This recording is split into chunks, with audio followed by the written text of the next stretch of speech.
We have LeBron James. Can we show this tweet from LeBron James?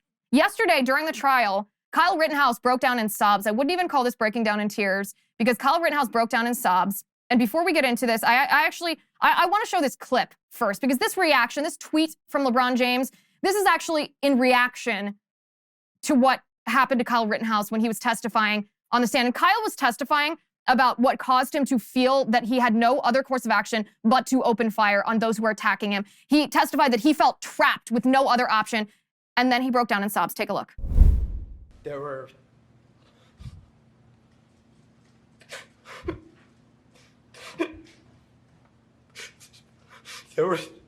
three people right there.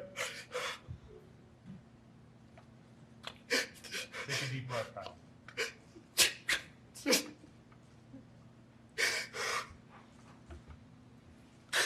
That's what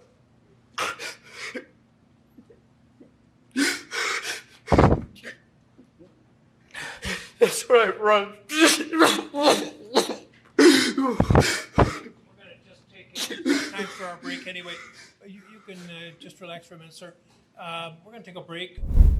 So LeBron James tweets, and this is when we can show this. What tears? I didn't see one. Man, knock it off. That boy ate some lemon heads before walking into court. With laughing emojis.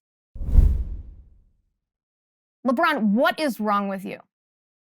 Anybody with any idea of what PTSD looks like knows that that was a panic attack, a full-blown panic attack, someone who was reliving the most horrific moment of their life where they felt trapped and their life was in danger.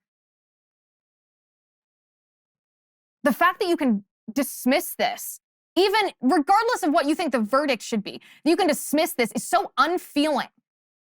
Why don't you start talking to me about the tears coming from the Uyghur people in their slave camps, their concentration camps, their re-education camps? These children who are ripped apart from their parents who are forced to divorce, forced to separate, forced to undergo religious indoctrination in order to re-educate them on their own religious beliefs, abused, treated as slaves, gang raped, forced to undergo abortions, the victims of organ harvesting. And you, LeBron, you pretend to be a champion for human rights here in our country, but you refuse to condemn the Chinese Communist Party for that abuse. In fact, you defend them. Well, I think you can just sit down then. I honestly don't care what LeBron James's views on Kyle Rittenhouse are. I don't expect LeBron James to have a good take on Kyle Rittenhouse. Because you can we talked about this in the show yesterday. You can actually think that what Kyle Rittenhouse did by arriving in Kenosha, Wisconsin and taking part in the defense of the city, you can think that that was unwise for a 17-year-old to do. I do. I think it was unwise. If I were his parents, I would never have let him do that. I don't think he should have put himself in that position in the first place. But you can hold that view and sincerely and strongly defend his right to self-defense, because once he was in that situation, whether or not he should have been in that situation or whether it was wise for him to be in that situation is completely notwithstanding.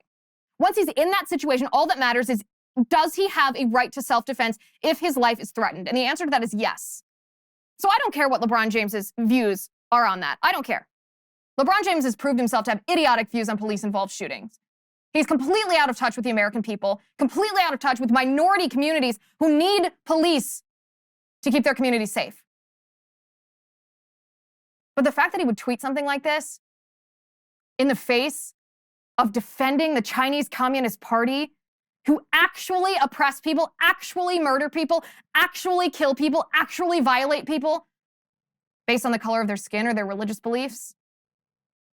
LeBron James, you should be ashamed. That's disgusting.